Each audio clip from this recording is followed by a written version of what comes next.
Bom, sejam muito bem-vindos ao Fala Uro. Eu sou o Dr. Luiz Felipe Eu sou o Dr. Deusdete Cortez. e juntos vamos falar sobre urologia num papo fácil e descontraído.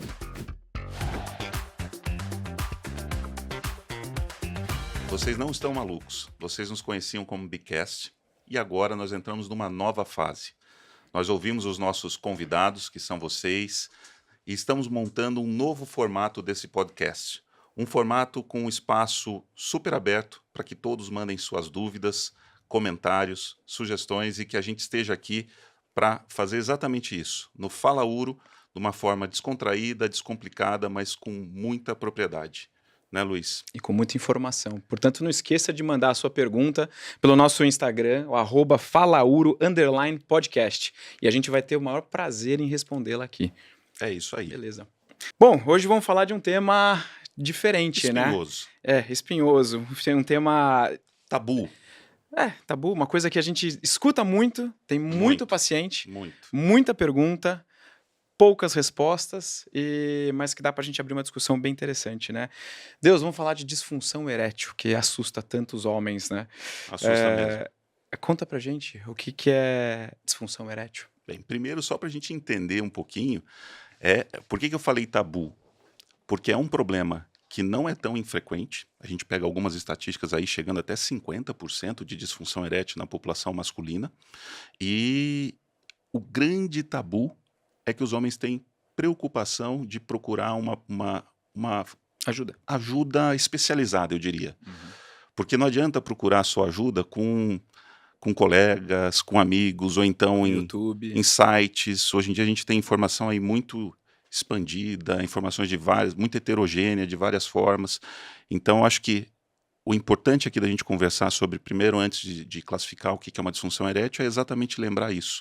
Não deixar que esse assunto seja tabu e que você tenha realmente a consciência de que existem pessoas que estudaram, são especialistas, especializadas para ajudar nesse assunto. E relação sexual é qualidade de relação. Sim. Então, a gente fala que é uma parte importante do relacionamento.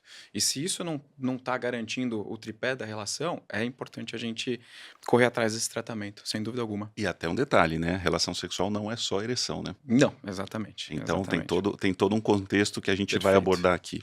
Perfeito. Bem, o que é disfunção erétil, Luiz? Vamos lá. Então, na verdade, assim, disfunção erétil, se a gente for pensar, é a dificuldade de ter ou de manter a ereção para que seja realizada a relação sexual de uma forma satisfatória, tanto para o homem quanto para a mulher, né? Acho que isso é super importante. E como Deus mesmo disse, essa estatística de 50%, ela é um dado mais ou menos mundial. Não é que 50% não consegue ter ereção, ou 50% não vai ter relação. 50% tem algum grau de de disfunção erétil. Sim. Ou seja, ele pode ter alguma das queixas e está relacionado a alguma das causas. E aí a gente vai discutir um pouquinho sobre as causas que podem estar relacionadas, desde cabeça até parte orgânica. Que a gente chama de psicogênicas, né? Relacionada à parte do emocional e realmente à parte orgânica. Isso é uma coisa interessante, porque quando a gente fala de disfunção erétil, você tem aquela disfunção erétil que realmente preocupa, que é aquele paciente que realmente não consegue nada de ereção, porque ele tem provavelmente algum fator orgânico aí nessa disfunção erétil que tem que ser investigado e tem que ser obviamente tratado. Mas você tem também aquela disfunção erétil que não dá nem para classificar como disfunção erétil. Só que traz uma preocupação para o homem como se ele não tivesse ereção. Então aquela falhada, aquela famosa brochada de uma hora para outra, isso não significa que o paciente tenha disfunção erétil. Isso é muito importante que a gente coloque. Mas leva a um dos grandes fatores da disfunção erétil. Que é o estresse. Então é o ciclo vicioso. O paciente, por algum motivo, ele não consegue a ereção numa relação e ele entra numa paranoia de que, puxa, eu não tive a ereção, eu vou ter esse problema de novo. E aí, como ele fica com essa preocupação, ele não procura a próxima relação, ele fica desviando e aquilo vai gerando uma bola de neve de problemas na vida dele e que, assim, é tão, às vezes, estressante para o paciente que ele vai procurar em locais que não deve, né? Soluções mágicas que a gente sabe que estão sempre aí bem à disposição de todos. E uma frase interessante que eu falo, a gente não faz milagre, a gente faz ciência. Sim. Então isso é muito interessante. E eu costumo relacionar esse tipo de causa de disfunção erétil muito à idade. Então, quando eu converso com o meu paciente, eu sempre traço uma linha do tempo. O paciente abaixo de 40 anos, acima de 60 anos, entre 40 e 60. Normalmente, o cara abaixo de 40 anos, ele dificilmente vai ter ali um diabetes mellitus, vai ter uma hipertensão, vai ter uma doença cardiovascular, coronariana, alguma coisa. Você vai ter uma relação da disfunção muito mais voltada para a função psicológica. Claro que a menor parte ainda pode ter. A gente já vê, às vezes, síndromes, às vezes problemas vasculares que são ainda não bem estudados pelo próprio paciente. Mas, na maioria das vezes, o cara novo, o cara de 20 e poucos anos, ele está entrando no mercado de trabalho, ele está com uma namorada nova, ele está ali, às vezes, iniciando a vida sexual dele. Então, ele está naquele momento tenso, onde a parte psicológica vai entrar em cena mais do que a parte orgânica. Em contrapartida, o cara de 60 anos, ele tem uma chance maior de já ter ali uma doença cardiovascular, de ter um diabetes descompensado, que às vezes nem ele sabe, uma doença coronariopata, alguma coisa. Hipertensão, né? Hipertensão, usando medicações que podem piorar a parte vascular da ereção. E lembrar que a disfunção erétil, ela não deixa de ser um alarme, um sinal de alarme que possa vir a demonstrar um problema cardiovascular no futuro. Então, isso é uma coisa. Lembrar que o pênis, ele tem uma vascularização terminal e pequena. O que é isso? São vasos pequenininhos que vão levar o sangue no lugar que acaba, numa rua sem saída. Então, se aquele problema não está entrando sangue, pode ser sinal que você está com dificuldade de levar sangue a outros pontos do nosso corpo. Então, é super importante. Então, vamos focar um pouquinho nessa parte da disfunção erétil propriamente dita, Perfeito. da parte orgânica, nesse pedacinho. Daqui a pouco a gente volta na disfunção psicogênica. Mas quando a gente fala de disfunção orgânica, a gente tem que lembrar o seguinte, a ereção ela é um fenômeno vascular. Então, o pênis ele nada mais é do que duas esponjas, aonde elas vão se encher de sangue, e quando elas se enchem de sangue, você tem a ereção.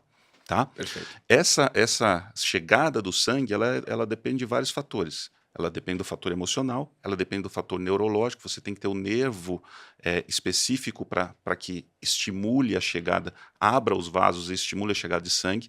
Por isso que no pós-prostatectomia, se você tem alguma mexida nesse nervo que é próximo da próstata, você pode ter uma disfunção erétil. E por fim, o sangue propriamente dito. Então, quando a gente tem esses pacientes com diabetes ou hipertenso, são pacientes que eles têm disfunções vasculares. Isso. Então, eles fazem vasculopatias, né? Então, por isso você falou, talvez seja o primeiro sinal. O paciente às vezes nem sabe que é diabético, mas começa com uma disfunção erétil e vai perceber que, puxa, olha aqui, tá começando um diabetes descompensado a se instalar. Tem tratamento para isso, Luiz? Com certeza. Obviamente, o primeiro passo é tentar ajustar a doença de base. Sim. O cara tá com diabetes controle da doença de base. Uma pressão descompensada já tá errado. Sim. Ele tem um diabetes mega descompensado, hemoglobina glicada lá de 7, lá vai pedrada, 8, 9. Ele tá começando a desenvolver vasculopatias e tudo mais. Então, assim, controlar a doença de base, procurar um cardiologista, procurar um endócrino, ajustar a doença de base dele. Mas é claro que alguns pacientes, depois de uma avaliação cardiológica, um paciente que não vai ter risco, a gente pode entrar com os tratamentos, por exemplo, via oral, que são os conhecidos, Cialis, Viagra, né? São os inibidores de 5-fosfodiesterase, exatamente. E essas, o famoso azulzinho, né? Que o pessoal falava, hoje ainda já fala. Mudou de cor, tem Exato, vários. Hoje tem um monte de cor, tem né? várias opções. Acho que azulzinho hoje até caiu um pouquinho de moda, né? Mas... estigmatizou. Exatamente, mas a gente sabe qual é a função desses remédios. É fazer uma vasodilatação. Isso. E por isso que a vasodilatação, da mesma forma que ela te deixa com a bochecha vermelha, ela te dá dor de cabeça, por quê? Porque está entrando mais sangue também. Então, você vai ter uma vasodilatação peniana, então permite que o sangue entre com maior facilidade. Então, você consegue facilitar a sua ereção. Melhora nos casos que ela não está, ela é parcial, né? Doutor, eu tenho uma ereção, mas ele sai de cena antes de acabar a novela, né? Não, essa medicação, ela vai poder fazer com que perdure um pouco mais, dure um pouco mais. São duas coisas interessantes das medicações, né? Eu sempre falo para o paciente que ela não vai criar uma ereção. Ela vai te ajudar a Estimular. manter a ereção que você já tem, ou seja, Isso. prolongar o tempo de ereção e muitas vezes ajudar também no tempo de latência. O que que é o tempo de latência? O paciente está lá numa relação, ele tem uma relação, ele depois que tem a sensação do prazer, a Ejaculação, o orgasmo. ejaculação, o orgasmo, ele pede a ereção normalmente, isso é normal para a maioria dos homens, e aí tem um tempo de latência, ele tem uma nova ereção. Essas medicações elas ajudam a diminuir esse tempo de latência, mas elas não vão criar nenhuma É, ereção eu, mágica, né? eu costumo dizer, né, para o paciente, né, que ele vai tomar ali a tadalafila de 5 miligramas de uso diário, Aham. mas que ele pode pegar ônibus, né? Que ele não vai pegar o ônibus com o pênis ereto, direto. Não, ele precisa de um estímulo, ele precisa estar ali no momento e isso vai facilitar. Talvez seja uma coisa interessante a gente falar. Então, a gente tinha aquela coisa do tomar o remédio e 30 minutos depois ter a relação. Uhum. Com as medicações de uso diário, isso mudou aí. um pouquinho. Tira Isso. aquela ansiedade do, puxa, tomei a medicação e É. vou ter ereção. E quando a gente fala assim, ó, a medicação, ela dura, a duração dela é 36 horas, não significa que o paciente, obviamente, vai passar 36 horas com ereção. Não. Ele vai ter uma ereção facilitada quando ele tiver o estímulo. Né? Perfeito. Então isso é Perfeito. importante a gente E você falou uma pontuar coisa também. interessante, você falou tira ansiedade. Acho que a ansiedade hoje em dia é um dos maus do século. Aí a gente né? vai para a parte psicogênica. É isso aí. Então, falamos da parte orgânica, Isso. vamos entrar na psicogênica, que pega bastante aquela faixa etária, inclusive, Perfeito. que assusta, que você falou, abaixo dos 40 até, né? Exatamente. E aí eu só queria colocar uma coisa interessante em relação à ansiedade, né? Todo paciente ansioso, paciente que tá aí naquele, né? Putz, e agora, né? Uhum. Não sei o quê, tô ansioso, tô... Que Pressão ele tem? por performance. Isso, exatamente. Ele já tá sofrendo uma pressão, né? Ele não tá na... É a final de campeonato da Champions League ali que ele tá e ele tem que performar, ele tem que marcar o gol. Senão o time dele tá perdendo por 2-1, Eu né? tenho que ser o cara. Cara, o que ele tem? Ele tem uma liberação de adrenalina grande. O que a adrenalina Perfeito. faz? Vasoconstrição. Vasoconstrição. E aí a gente começa um dos grandes problemas. Doutor, já tomei uns 3 remédios, tomei 5 Viagras, 3 Cialis e não resolve, né? Você fala assim, primeiro você tá quase se matando nessa. Sim. Mas por quê? Às vezes a taxa de liberação de adrenalina dele é tão alta que nem o remédio que vai estimular a dilatação não vai Exatamente. conseguir, então não vai responder. Então, e aí a gente entra, né, naquela faixa, principalmente dos pacientes mais novos, né, que a gente vê, mas a gente também vê nos mais velhos São também. preocupações diferentes, né, Luiz? Exato, Você exato. tem os mais novos, a preocupação dele é pressão por performance. É isso. Então é aquilo que você falou, sempre é final de Champions League. Pô, eu Isso. tô com a namoradinha nova, eu tenho que mostrar que eu sou o cara. É. E aí ele já vai ansioso, ele já vai com aquela adrenalina que faz exatamente a vasoconstrição. Relação sexual, eu sempre falo para meus pacientes, você tem que estar relaxado. Você tem que estar ali naquele momento que é para Enjoy. relação sexual. Esquece. Naquela faixa etária que você falou, entre os 40 e 60, a preocupação já é outra. Então imagina o cara que saiu do serviço, tá no serviço, ele tem conta para pagar, ele está com prestação atrasada, o chefe dele está brigando com ele. Tem escola para pagar. O chefe está brigando, ele está trabalhando, acorda cedo, chega tarde em casa. Como é que esse cara vai ter uma boa relação sexual à noite? Perfeito. Né? Isso Perfeito. sem contar os problemas de relacionamento. Sim. Então, às vezes, você tem pacientes que chegam no consultório dizendo, eu tenho disfunção erétil. Você vai conversar um pouquinho sobre o casamento, é aquele casamento tóxico, onde as pessoas os dois não se entendem, eles brigam todo o tempo. Como é que você vai ter uma relação sexual aceitável, né? Um momento de relaxamento naquele ambiente, né? Então não adianta também você chegar... a consulta da disfunção erétil, ela é uma consulta que tem que ser ampla, você tem que entender todo o contexto social do paciente. E é engraçado que a gente se sente, né?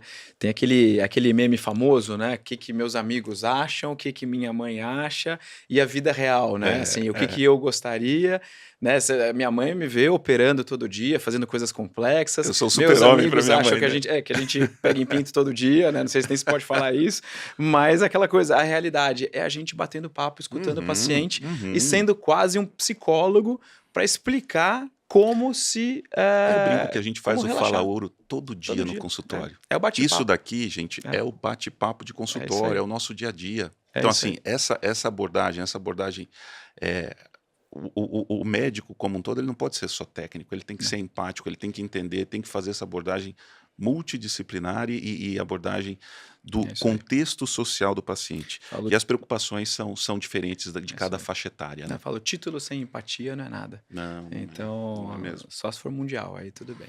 E aí, tem uma coisa interessante. Vamos falar dessa turminha mais nova, Uhum. o cara da Champions League, da final Sim. de coisa, que a gente percebe muito essa questão da pressão por performance que a gente falou. Uhum. E tem um assunto que preocupa bastante a gente, que a gente vê, que é o excesso de pornografia, né, Luiz? Sim, sim. Então, fala um pouquinho dessa. Por que a pornografia pode dificultar tanto o homem na sua vida, na sua relação sexual do dia a dia? Eu acho assim, né? Independente da. Eu acho não, né? Na verdade é uma coisa até já até bem Sim, bem estabelecida, né? estabelecida, claro. Quando a gente vê hoje mídia social, quando a gente fala mídia social, é WhatsApp, Instagram, todas essas plataformas de relacionamento, elas facilitaram muita coisa. Inclusive a passagem de pornografia. Então, o acesso à pornografia hoje é muito fácil. E as pessoas, às vezes, estão ali naquele ambiente onde você tem pessoas maravilhosas, né? Que é o perfil do próprio Instagram, onde a gente vê também que mulheres se acham cada vez mais feias porque elas só veem um padrão de beleza super acima do normal. É a mesma coisa ali, você está acostumado a lidar com a pornografia numa média acima do normal. Então, a hora que vem a realidade, você fala assim, pô, mas peraí, né? Isso daqui não é tão bom quanto aquela coisa perfeita do Instagram, aquela coisa perfeita. Aí os caras vêm assim, doutor, mas nossa, no filme o cara fica 1 hora e meia ali tendo relação. Hoje, estatisticamente, se você for pensar o tempo ideal de relação sexual para satisfazer tanto o homem quanto a mulher é em torno de 7 a 10 minutos. Tá? Há estudos que falam de 14, mas nenhum deles fala 1 hora e meia. Né? 1 hora e meia você vai acabar se machucando, E sem melhor não. contar, pessoal, para quem está nos ouvindo, é dessa É, faixa etária e tem essa pressão por performance, é tudo fake, tá? exato. Os atores pornô, eles têm, ou eles jogam dopado, Não, é exato. entendeu? Ou eles estão injetados, ou muitos usam prótese, Sim, entendeu? Então, sim. aquela coisa que o menino vê, o adolescente vê, puxa, tamanho do pênis, não, porque, não, pô, eu sou horrível, porque os caras têm uma seleção para Uhum. o mundo aí do conteúdo adulto. O currículo deles, né? Aí o cara já joga dopado, ele tá lá com É isso aí. medicação injetável, ele Isso. pode ficar 1 hora e meia ali. A Sim, parte da ejaculação, que o homem, puxa, o volume do ejaculado ali muitas vezes direto, é fake, direto. entendeu? Então as Então, pessoas têm que entender, né, o quanto a cabeça e o psicológico acaba sendo manipulado, né, e você acaba obviamente o exagero disso, assim como o exagero da própria masturbação, por exemplo, né, que o pessoal fala assim, se me masturbar demais vai atrapalhar minha vida sexual. Na teoria não, você está ali induzindo uma ereção, ejaculando, ok. Só que você acaba ficando tão dependente psicologicamente disso, que às vezes na hora H, quando você vai realmente ter uma relação, você pode ter alguma dificuldade. é, Pô, às vezes o cara não está acostumado, não é isso. Ou, pô, quando ele, e um jeito interessante de você diagnosticar a disfunção erétil psicológica, vamos dizer assim, psicogênica. psicogênica, exato, é quando você às vezes conversa com o paciente. Muito bem, você está lá com a tua parceira, com o teu parceiro, e você não consegue ter ereção. Não consigo. Mas e quando você está sozinho? Pô, aí é tranquilo. E A aí? outra coisa é a ereção Né? matinal, né? Também, exato. Que a Sim. gente, a gente não comentou um assunto aqui sobre disfunção hormonal, né? Que a Também. gente pode Acho que falar pode rapidinho falar na depois, sequência, mas porque. são dois momentos. Então, Sim. se o paciente. Por que a gente pega a disfunção psicogênica? Na hora da relação, que é o jogo mesmo, Uhum. ele tem problema, ele está com a adrenalina lá em cima. Isso aí. No treino, ele está relaxado em casa, vai super bem. E ereção matinal. Então, ele está dormindo, está relaxado, acorda, ereção matinal é normal o homem ter. Você sabe que outro dia eu estava com um paciente no consultório e ele também, assim, uns 40 a mais, aí 50 anos, e a gente conversando, dizendo, sem brincadeira, a gente disse assim, cara, que saudade do tempo da Playboy. Sabe por quê? Porque a Playboy tinha coisa o menino ia lá, o adolescente ia lá, abria, ele via uma mulher bonita, obviamente nua, mas assim, depois ele saía e fantasiava. E a fantasia é importante. Existe uma diferença entre o homem e a mulher. A relação sexual para a mulher é muito da fantasia, do imaginar o momento, toda uma historinha. Mais O homem tem a lúdica, coisa né? do visual, Sim, e a gente não pode negar isso do sim, visual. sim. Então, o homem tinha o estímulo visual da Playboy, mas não é um estímulo tão agressivo como é a pornografia hoje em dia. E Sim. outra coisa, a dificuldade para comprar uma Playboy antes, Pô, na banca. É. Era uma vez por mês que você ia lá. Hoje em dia, o menino acorda de manhã, se ele abre o celular, ele tem a Já pornografia tem de 20 manhã, de vídeos tarde, de ali. noite. É uma coisa louca. É Sem uma dúvida. coisa louca. Sem dúvida. E Deus, uma coisa interessante, passando também nesse ponto de juventude, parte psicológica, eu pensaria um pouquinho em qualidade de vida. Hoje a gente vê um apelo pelo wellness, Uhum. o paciente saúde, pela busca da saúde, Busca da né? saúde. Essa busca da saúde e qualidade de vida. Como é que a gente consegue relacionar isso com disfunção erétil, ou como melhora, ou fatores que podem piorar? Acho que vale a pena a gente bater Sim. um papo sobre isso também. Sim, sim. Então aí a gente leva para a parte orgânica de novo, né? Uhum. Então, tirando um pouquinho a parte psicogênica, a parte orgânica é assim: se você tem a disfunção erétil associada com vasculopatias e outras doenças, nada melhor do que você fazer uma prevenção dessas doenças crônicas, são doenças crônicas não infecciosas, né? Sim, Que é sim. a coisa Orgânicas, né? orgânicas. Então, diabetes, hipertensão são os dois cargos Uhum. chefes desse problema. Obesidade, né? Obesidade muito Que aí entra na síndrome prevalente. plurimetabólica, né? Isso, Obesidade, exato. sedentarismo, diabetes, hipertensão. Sim. Então, assim, você quer diminuir a disfunção erétil? Hábitos de vida saudáveis. Básico. Então, É isso. boa alimentação, atividade física. Eu sempre falo para o meu paciente que a Uhum. relação sexual é uma atividade física. Quando eu vou receitar, por exemplo, um inibidor de fosfodiesterase, um Cialis, qualquer dessas medicações, o Levitra, enfim, Uhum. eu sempre pergunto para o paciente: como é que você fica depois de subir 2 lances de escada?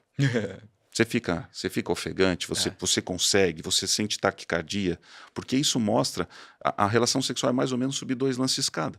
É isso aí. Então, às vezes, você tem um paciente que tem 0 de performance cardiovascular, Uhum. que você fica preocupado em dar um inibidor de fosfodiesterase. Porque Perfeito. vai cair a pressão? Não, porque ele não tem capacidade de manter uma relação. Tem um VO2 baixo. E aí, na qualidade de vida, a gente vê também a parte hormonal. Perfeito. Então, a parte Uhum. hormonal, vale a pena a investigação de como é que está a parte hormonal do paciente. Se você tem um paciente, é muito comum, você chega no consultório, o paciente chega sedentário, com aquela obesidadezinha básica do abdômen, aquela gordurinha ali no abdômen, que aquela gordura visceral, ela é capaz de pegar a testosterona que o homem produz, que o testículo vai produzir, e transformar no hormônio feminino, no estradiol, Isso. baixando a testosterona desse paciente. É isso aí. Né, Luiz? E às vezes a gente sabe que esse paciente, mesmo que você faça, por exemplo, uma reposição, você está aumentando o valor da testosterona, mas você também está aumentando o valor do estradiol. Toda vez que Porque você ele dá está testosterona, você está convertendo. dando Isso. estradiol junto, tem que tomar Exatamente. cuidado. E a gente sabe que 2 coisas são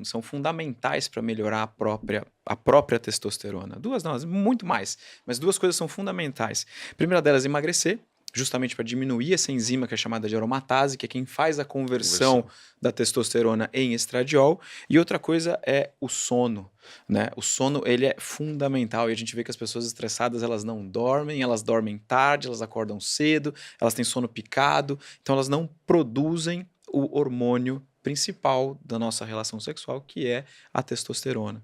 Então, assim, a gente vai conversar mais sobre isso depois, a gente vai ter provavelmente um capítulo Nós até vamos trazer para gente isso. da medicina do estilo de vida, Acho que ele legal. tem 5 Sim. pilares, né? A Sim. medicina do estilo de vida tem, acho que são 5 ou 6, mas eu vou lembrar 5 aqui. Me Sim. desculpem os médicos do estilo de vida, mas é a parte do sono, Sim. alimentação, atividade física, relacionamentos Sim. e eliminação de fatores como álcool, droga e tabaco. Álcool com certeza, né? Mas é difícil desistir daquele vinhozinho no final de semana, Não, que é bom não. demais.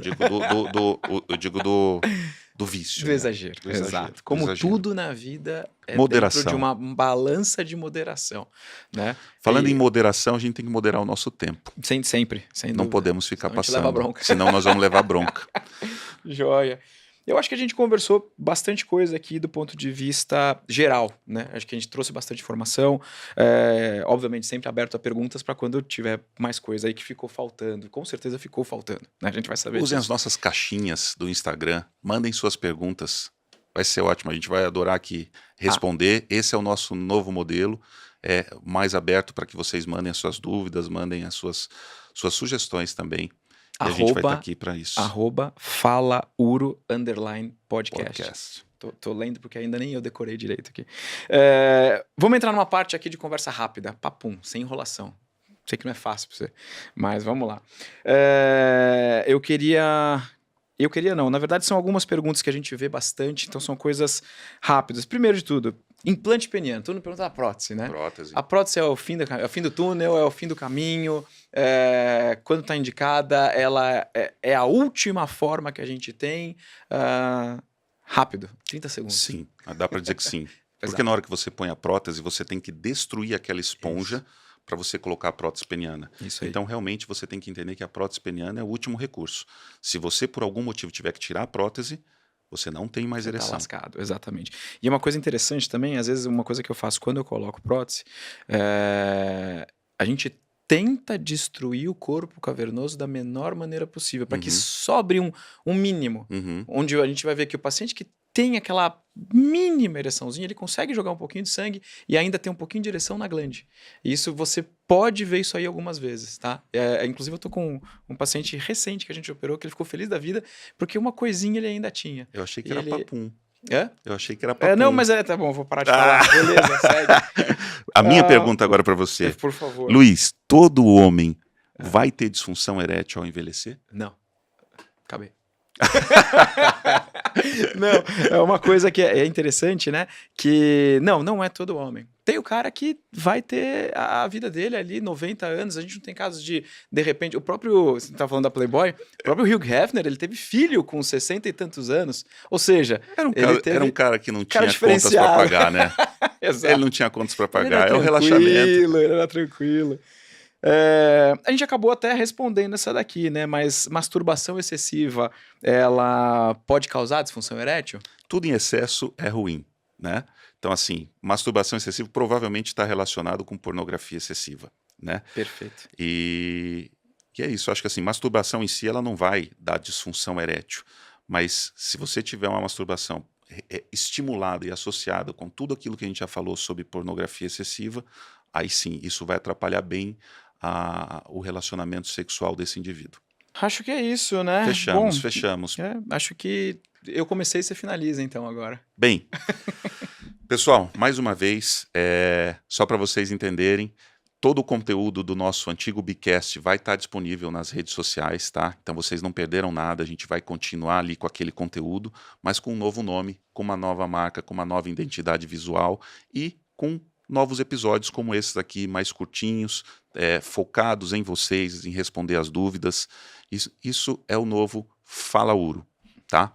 Agradeço a todos os nossos convidados, pacientes, amigos, familiares que gostam de nos acompanhar. Estamos de volta, né, Luiz? Com certeza, obrigado pela atenção de sempre.